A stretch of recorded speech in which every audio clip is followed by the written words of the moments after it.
যদি তোমাকে জিজ্ঞেস করা হয় 65 এর বর্গ কত আর তুমি যদি ক্যালকুলেটর ব্যবহার না করেই সাথে সাথে বলে দাও 4225, তাহলে কি তুমি নিজেকে জিনিয়াস মনে করবে? আসলে কি জানো, যেসব দুই অঙ্কের সংখ্যার শেষ অঙ্ক 5 তাদের বর্গ নির্ণয় করা খুবই সোজা।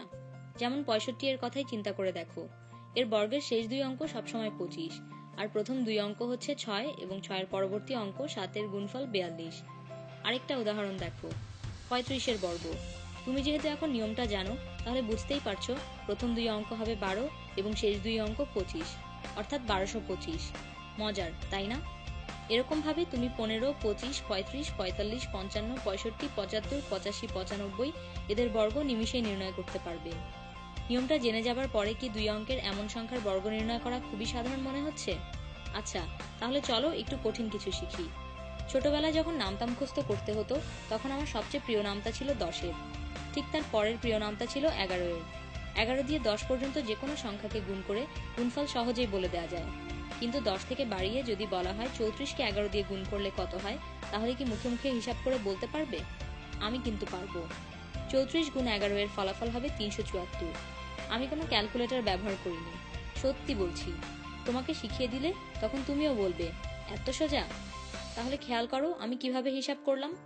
34কে 11 দিয়ে মুখে মুখে গুণ করতে হলে প্রথমে শতক স্থানীয় অঙ্ককে আমরা শূন্য ধরে নেব। এবার 34-এর দশক স্থানীয় অঙ্ক শূন্যের সাথে যোগ করে পাওয়া গেল 3। এরপর দশক স্থানীয় অঙ্ক নির্ণয় করতে হলে 3-এর সাথে 4 যোগ করে পাওয়া যাবে 7।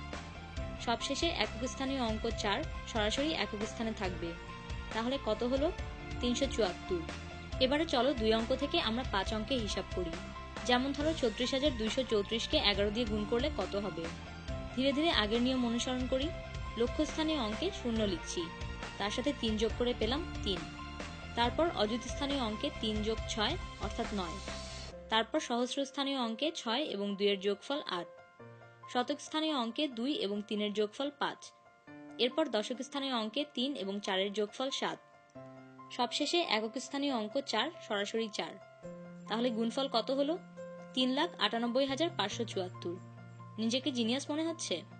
তাহলে এটা চেষ্টা করো। 9,15,624 গুণ 11 কত পেয়েছ? আমার ফলাফল কিন্তু 10071864। ভুল করেছ, তাই না? আরেকটা ছোট নিয়ম এখনো শিখতে বাকি আছে।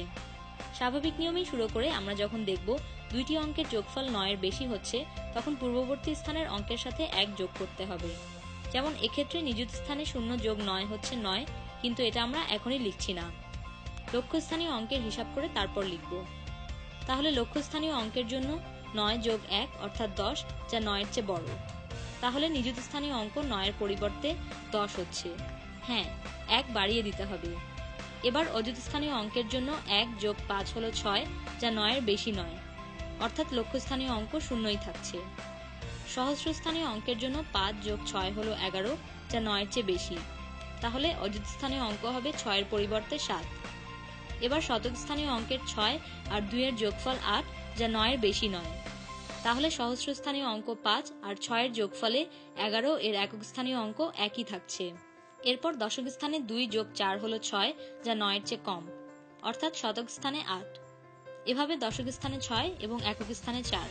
এবারে তোমাকে যে কোনো অঙ্কের সংখ্যাকে 11 দিয়ে গুণ করতে বললে তুমি ক্যালকুলেটর ছাড়াই মুখে মুখে বলে দিতে পারবে। এখন তুমি নিজেকে জিনিয়াস ভাবতে চাইলে ভাবতেই পারো। মুখে মুখে হিসাব করার এই পদ্ধতিগুলো জ্যাকো ট্রাখটেনবার্গ নামে একজন রাশিয়ান গাণিতিকের আবিষ্কার। তাকে যখন কনসেন্ট্রেশন ক্যাম্পে আটকে রেখে নির্যাতন করা হতো, তখন শারীরিক ও মানসিক অশান্তি দূরে সরিয়ে রাখার জন্য তিনি এই পদ্ধতিগুলো নিয়ে চিন্তা করতেন। যদি মনে কোনো প্রশ্ন জাগে তাহলে আমাদের জানাও আমাদের ফেসবুক বা গুগল পেজে, বা আমাদের উদ্দেশ্য করে টুইট করে, বা ইউটিউবের ভিডিওতে মন্তব্যের মাধ্যমে। এরকম আরও ভিডিওর জন্য সাবস্ক্রাইব করো আমাদের ইউটিউব চ্যানেলে।